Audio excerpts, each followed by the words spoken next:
Hey YouTube, this is Praxis Prepper, and I'm here on location in Pigeon Forge, Tennessee. I came down to see the solar eclipse. We drove down to Sweetwater, Tennessee to see it. 100% totality. I'd never seen that before in my whole life. We came out, because I didn't think the world was going to end during the eclipse. I wanted to enjoy it, get out and live life, and it was awesome. I'm so glad I came down. It was really great.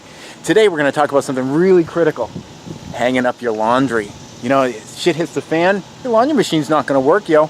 No, okay, we're not going to talk about that. I wanted to just shoot something on location because I'm always in my backyard, and here I am in like Tennessee, which is exotic for me. I wanted to do something. I don't know. There's my car, tent. I don't know.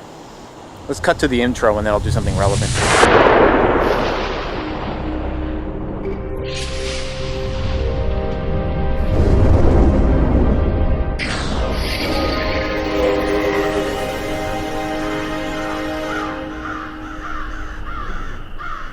So I'm back home after the eclipse, and I'm so glad that I went to it. It was a really amazing experience that I'd never experienced personally before.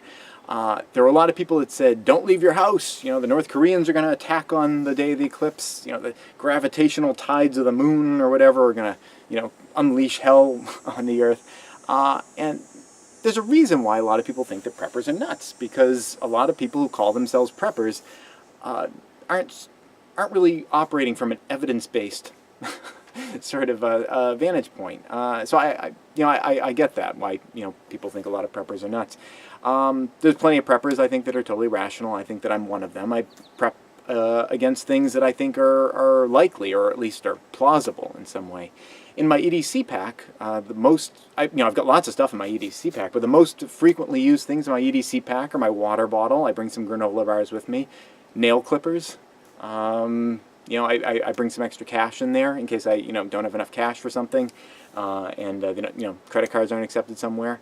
So I'm prepping against things that happen all the time. You don't bring enough money, you're a little hungry, you're a little thirsty, you got long fingernails, whatever. There are a lot of big things that I think are plausible as well, and that's what I think most preppers kind of talk about the most. No one's talking about the horrors of having overly long fingernails for an afternoon. And there are a bunch of things that people have prepped about, but the one thing that I want to talk about today is the challenges and dangers faced by people, which are created by a changing climate. And I know that's kind of a controversial thing, climate change. I get it. There's money involved and there's personal responsibility involved. I think there's a fair degree of agreement that the planet Venus is really hot because of greenhouse gases, covering the planet, and it's, the planet bakes itself. That's not really controversial. There's no one going around saying, Venus isn't really hot. It's just a plot by Toyota to sell more Priuses on Venus. Whatever. So, it only seems like it's controversial because there's like money involved and, like I said, personal responsibility involved. People feel like, well, if this is really happening and it's caused by people, then maybe I should have to do something about it, and people are lazy, I get that. But I'm not going to talk today about, human cause or whatever of climate change. What I want to talk about is, is it a real thing? Is it something that we should be prepping against? And I get and I understand why a lot of people are skeptical about it, beyond just, being, the sense of personal responsibility, and there being lots of financial interests, at stake in trying to get people to not be on board with that.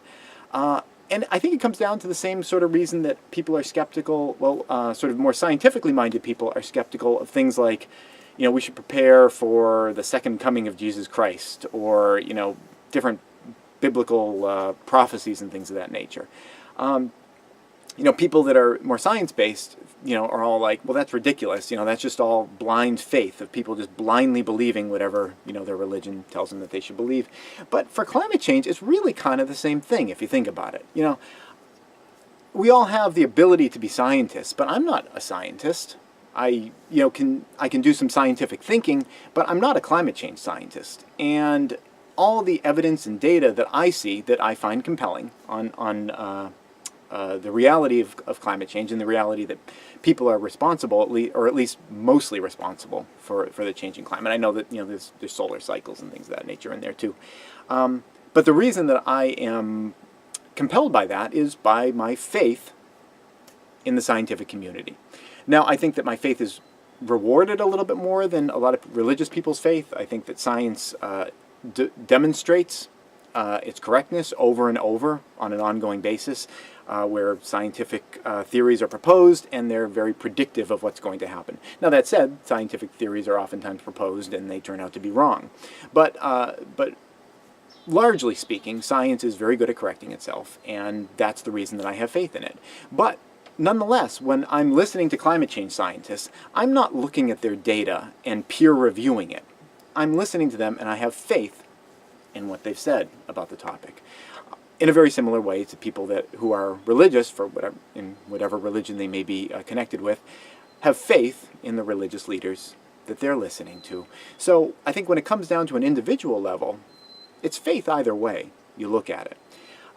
So again, what I want to talk about is stepping away from that. Step away from listening to the experts. Forget what climate experts are saying. Forget what religious experts are saying. Take a step back and look at some of your own actual experience.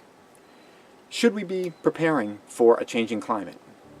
If you just ignore what all the scientists are saying and just absorb the information that's available to you, does it make sense that the idea of a changing climate is something that you should be preparing against? I know for myself here, the past couple years have been really weird. We've had a lot of early thaws and then a hard freeze after that, which has been really killing a lot of the fruit trees. We've had a lot of what are considered mild winters. If you look back at previous records for the temperatures in the winters, the winters have been very mild. This summer, that resulted in a massive tick population because last winter was so mild. So from what I see around me, I get a sense that things are moving out of where they were into something new. If I look at the news reports, just this week, Hurricane, is it Harvey? I think its name's Harvey, going through Texas, and unprecedented is what people are talking about it in terms of just how different this storm is from what people have seen in the past. And I think if we listen to that and forget about what climate change scientists are saying, just look at the facts on the ground of what's going on around us, I think that it suggests that we should all be preparing for a changing climate as one of the challenges that we're going to face in the future. As preppers, people who like to look forward, see what challenges are going to be coming down the road, and prepare against them, it seems as though climate change, even if you ignore the experts, it seems as though climate change is something that is happening. And it's something that we should be thinking about in terms of planning for what type of gardening we might be able to do in the future if we were going to be trying to be self-sufficient, in terms of where you might want to build a house, in regard to where may be a flood zone or where may not be a flood zone, and even things that aren't currently considered flood zones. If you think about things like Hurricane Harvey, you might want to extend out what is currently considered a flood zone in your estimate of where you would feel safe building a house.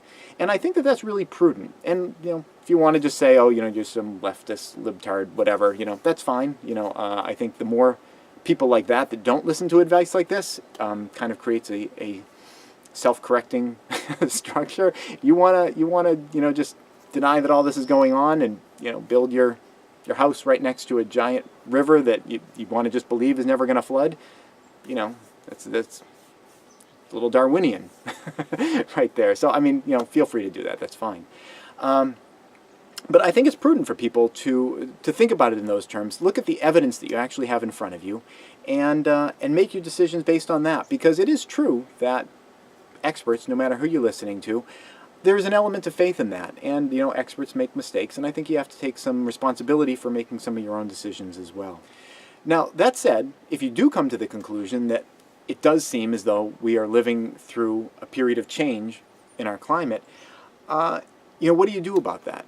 Are there resources available to you to give you an edge on where things are going? Do you have to kind of guess blindly through it, or is there information out there that can help you to kind of put your mind ahead of the curve and be better able to position yourself in the future? And I would say absolutely. They're scientists, and there's a lot of data out there, and it's free for you to look at. There's a lot of analysis and speculation.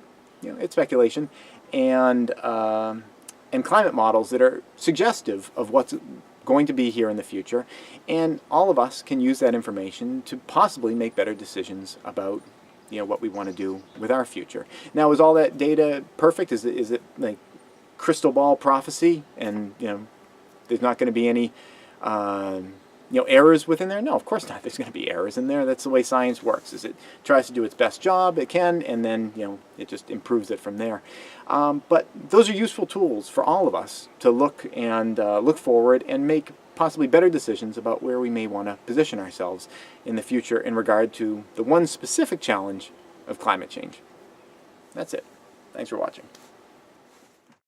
Please subscribe and tune in every Friday at 4:30 New York time for a new video.